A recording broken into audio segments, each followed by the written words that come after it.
এবং উপস্থিত আপনারা যারা এসেছেন সবাইকে আসসালামু আলাইকুম। ঈশ্বরদী পৌর বিএনপির সাবেক সাধারণ সম্পাদক জাকারিয়া পিন্টু বলেছেন, ঈশ্বরদীর রাজনীতিতে পাকশীর গুরুত্ব অপরিসীম। তিনি পাকশীকে ঈশ্বরদীর রাজধানী হিসেবে অভিহিত করে মন্তব্য করেন যে, পাকশীর কৃষ্টি সংস্কৃতিতে গড়ে ওঠা এখানকার বিএনপি নেতাকর্মীদের বাদ দিলে বিএনপির অস্তিত্ব খুঁজে পাওয়া যাবে না।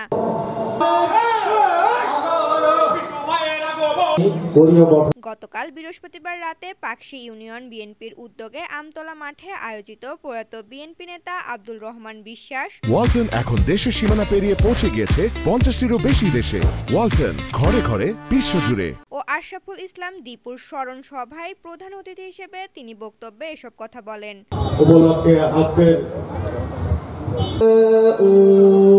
পিন্টু বলেন, ঈশ্বরদীতে বিএনপি তৈরির উর্বর ভূমি হলো পাকশী। এখানকার ঐতিহ্য সংস্কৃতিতে যারা বেড়ে উঠেছে এবং বর্তমানে বিএনপির সঙ্গে জড়িত, তাদের ছাড়া বিএনপিকে কল্পনা করা কঠিন। স্মরণ সভায় প্রধান বক্তা হিসেবে উপস্থিত ছিলেন ঈশ্বরদী উপজেলা বিএনপির সাবেক সভাপতি আলহাজ শামসুদ্দিন আহমেদ মালিথা।